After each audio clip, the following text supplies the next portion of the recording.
Everyone, आज हम लोग वेस्टर्न पॉलिटिकल थॉट को पढ़ेंगे और वेस्टर्न पॉलिटिकल थॉट में हम जॉन लॉक को पढ़ेंगे।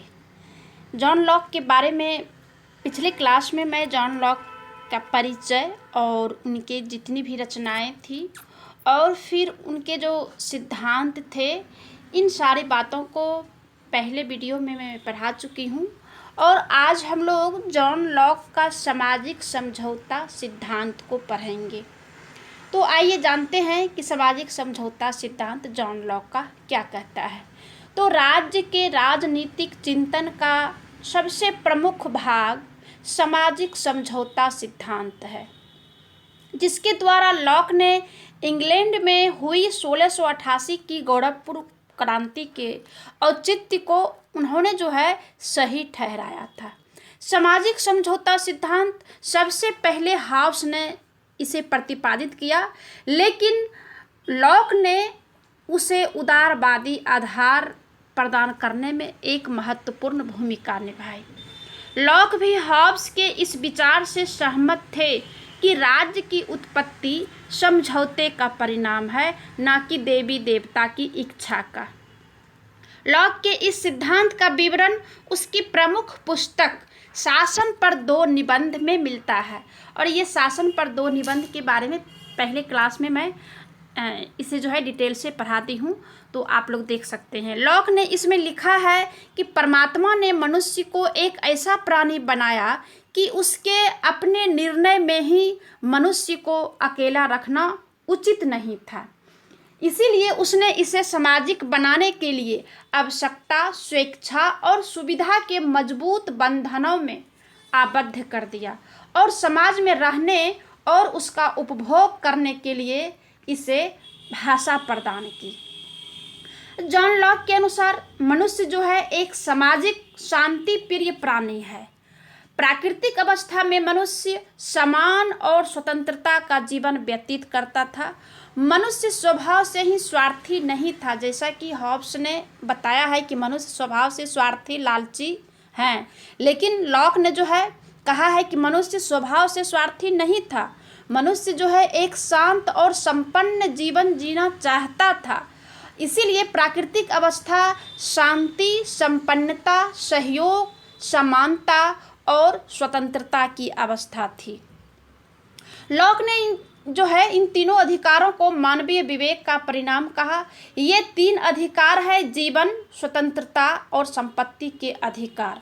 लॉक ने कहा कि प्राकृतिक अवस्था में कुछ कमियां थी, जिसके लिए उसे दूर करने के लिए एक समझौता किया गया। तो जिसमें कि पहला है कि प्राकृतिक अवस्था में नियम स्पष्टता का अभाव था। उसमें कोई निश्चित, प्रकट एवं सर्वसम्मत विधि नहीं थी। उसके जिसके की द्वारा उचित अनुचित का निर्णय नहीं हो सके। इस अवस्था में लिखित कानून के अभाव, सदैव कानून की गलत व्याख्या की जाती थी। प्राकृतिक कानून का शक्तिशाली व्यक्ति अपने विवेक के आधार पर स्वार्थ सिद्धि के लिए प्रयोग करते थे। दूसरा इस अवस्था में निष्पक्ष एवं स्वतंत्र न्यायाधीशों का अभाव था। इस अवस्था में न्याय का जो स्वरूप है पक्षपात पूर्ण था और पक्षपात पूर्ण ढंग से न्याय किया जाता था। कोई तीसरा पक्ष निष्पक्ष नहीं था। प्रत्येक व्यक्ति स्वयं न्यायाधीश बनते थे। तीसरा इस अवस्था में न्याय युक्त निर्णय लागू करने के लिए कार्यपालिका का भी अभाव था। इसलिए निर्णयों का उपयुक्त क्रियान्वयन नहीं हो पाता था। अतः प्राकृतिक अवस्था में पाई जाने वाली असुविधाओं और कठिनाइयों से बचने के लिए मनुष्य ने एक समझौता किया, जिसे कि सामाजिक समझौता हम कहते हैं। इसके अंतर्गत प्रत्येक मनुष्य ने संपूर्ण समाज के प्रत्येक व्यक्ति को सर्वसम्मति से यह समझौता किया। लॉक का सामाजिक समझौता 2 बार होता है।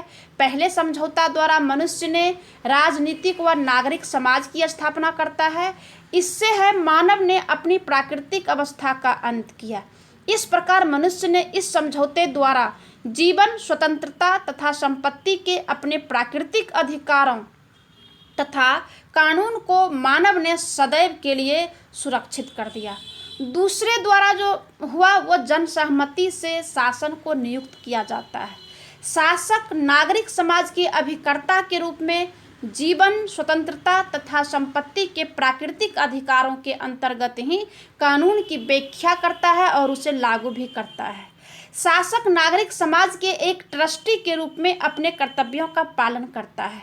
इसीलिए लॉक कहता है कि सामाजिक समझौते की प्रक्रिया के अंत में राजनीतिक समाज आता है, जिसका निर्माण इस प्रकार हुआ है कि प्रत्येक व्यक्ति प्रत्येक के साथ संगठन तथा समुदाय के निर्माण हेतु समझौता करता है। जिस उद्देश्य के लिए समझौता किया जाता है वह सामान्यतः संपत्ति की सुरक्षा है, जिसका अर्थ जीवन, स्वाधीनता तथा संपत्ति की आंतरिक और बाहरी खतरों से सुरक्षा की है। वह व्यक्ति के उन अधिकारों में हस्तक्षेप नहीं करता है जो उसे नहीं दिए गए हैं। लॉक के समझौते के अनुसार जो है दो समझौता हुआ है, जिसमें कि पहला जनता के बीच और दूसरा जनता और शासक के बीच होता है। संप्रभु पहले में नहीं था, इसलिए वह व्यक्ति के प्रत्येक अधिकारों में हस्तक्षेप नहीं करता था। तो राजनीतिक समाज की स्थापना हेतु किया गया जो दूसरा समझौता है, सीमित एवं उत्तरदायी सरकार की स्थापना करता है। इस समझौते की प्रमुख विशेषता है, जैसे नंबर 1, लॉक के 2 बार समझौता हुआ। प्रथम समझौते द्वारा नागरिक समाज की स्थापना होती है और दूसरे समझौता द्वारा राजनीतिक समाज की स्थापना होती है। दूसरा है, यह समझौता सभी व्यक्तियों की स्वीकृति पर आधारित होता है। सहमति मौन हो सकती है, परंतु सहमति अति आवश्यक है, क्योंकि राज्य का स्रोत ही जन इच्छा होता है। तीसरा जो समझौता है अखंड एवं जो है संबद्ध है। एक बार समझौता हो जाने पर इसे भंग नहीं किया जा सकता है। इसी को जो है अखंड कहा गया है। इसको तोड़ने का मतलब है कि प्राकृतिक अवस्था में फिर से वापस लौटना। चौथा है कि इस समझौते के द्वारा प्रत्येक पीढ़ी इसको मानने के लिए बाध्य है। भावी पीढ़ी समझौते पर मौन स्वीकृति जो है देती है, यानी आने वाली जो पीढ़ी है उसके लिए समझौते जो बना है वो उसे स्वीकार करेगा या नहीं करेगा, इस बात पर मौन रहता है। यदि वे अपनी जन्मभूमि त्यागते हैं तो वे उत्तराधिकारी के लाभों से भी वंचित रह जाते हैं। पांचवा है कि इस समझौते द्वारा व्यक्ति अपने कुछ प्राकृतिक अधिकारों का परित्याग करता है। सभी प्राकृतिक अधिकारों को नहीं करता है, वह अपना अधिकार समस्त जन समूह को सौंपता है। यह समझौता जीवन, स्वतंत्रता तथा संपत्ति की सुरक्षा के लिए किया जाता है, अतः यह सीमित समझौता है। छठा है, इस समझौते से नागरिक समुदाय का जन्म होता है, सरकार का नहीं। सरकार का निर्माण तो एक ट्रस्ट द्वारा होता है, इसलिए सरकार तो बदली जा सकती है, लेकिन इस समझौते को भंग नहीं किया जा सकता है। सातवां है कि लॉक के अनुसार प्रकृति के कानून की व्याख्या करने तथा उसे लागू करने वाला शासक स्वयं भी उससे बाधित है। जैसे जो है अभी जो है कि जो भी नियम है, कानून है, तो उस नियम कानून में सरकार भी आते हैं। इसीलिए जो है यही बात लॉक ने उस समय कहा है। जिन शर्तों के आधार पर शासक को नियुक्त किया जाता है, शासक को उसका पालन करना होता है, अतः शासक सर्वोच्च सत्ता संपन्न नहीं होता है। आठवां है कि लॉक के सामाजिक समझौते के अंतर्गत शासक को जीवन, स्वतंत्रता तथा संपत्ति के प्राकृतिक अधिकारों का सम्मान करना पड़ता है। इसीलिए प्राकृतिक अवस्था के अंत होने के बाद भी सामाजिक समझौते में मनुष्य के प्राकृतिक अधिकार जो है सुरक्षित रहते हैं।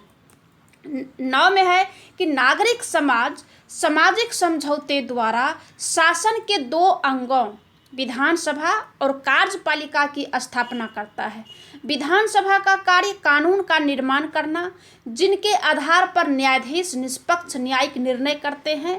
कार्यपालिका जो है विधानसभा के कानूनों और न्यायाधीशों की न्यायिक निर्णयों को लागू करती है। अतः सामाजिक समझौता सिद्धांत सीमित रूप से शक्ति पृथक्करण सिद्धांत को स्वीकार करता है।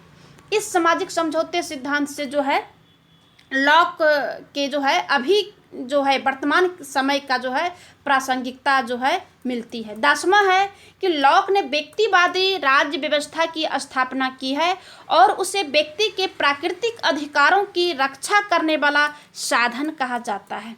आगे है कि यह समझौता प्राकृतिक कानून का अंत नहीं करता है, इससे प्राकृतिक कानून के महत्व में वृद्धि होती है। इसीलिए लॉक ने कहा है कि प्राकृतिक कानून के दायित्वों का समाज में अंत नहीं होता है। आगे है कि यह समझौता हॉब्स के समझौते की तरह दासता का बंधन नहीं है, जैसा कि हॉब्स ने कहा है, बल्कि स्वतंत्रता का एक अधिकार पत्र है, जिसे कि मैनिफेस्टो घोषणा पत्र भी कह सकते हैं। इससे व्यक्ति जो है कुछ खोते नहीं हैं, उन्हें अधिकारों को लागू करने में जो कठिनाइयां आती है उनका अंत करने को प्रयत्न समझौते द्वारा किया जाता है। अब जो है लॉक जो सामाजिक समझौते सिद्धांत जो भी दिए हैं तो उनका जो है आलोचना किया गया है, उनकी जो सामाजिक समझौता सिद्धांत है क्रिटिसाइज किया गया है। तो आइए जानते हैं क्या आलोचना हुई है लॉक के सामाजिक समझौते सिद्धांत का। इसमें पहला है कि अस्पष्टता और अनिश्चितता। आलोचकों का कहना है कि लॉक का जो सामाजिक समझौता सिद्धांत है यह पूर्णतः अस्पष्ट और अनिश्चित है, क्योंकि इसके विचार से प्रतीत होता है कि इस समझौते द्वारा राज्य का निर्माण हुआ है, परंतु उसकी व्याख्या से यह स्पष्ट नहीं होता है कि सामाजिक समझौते सिद्धांत से सरकार की भी स्थापना होती है या नहीं होती है। इसीलिए इस विचारों में इस बात पर मतभेद है कि लॉक की बात पर जो है कोई सहमत नहीं है। दूसरा है अनैतिहासिक व काल्पनिक है। अब आलोचकों का कहना है कि लॉक ने जो सामाजिक समझौते सिद्धांत दिए हैं उसमें राज्य व शासन का जो विवरण दिया है वह काल्पनिक है, उसमें जो है ऐतिहासिक तथ्यों से कोई मेल नहीं है। लॉक के मानव स्वभाव का चित्रण एक पक्षीय है।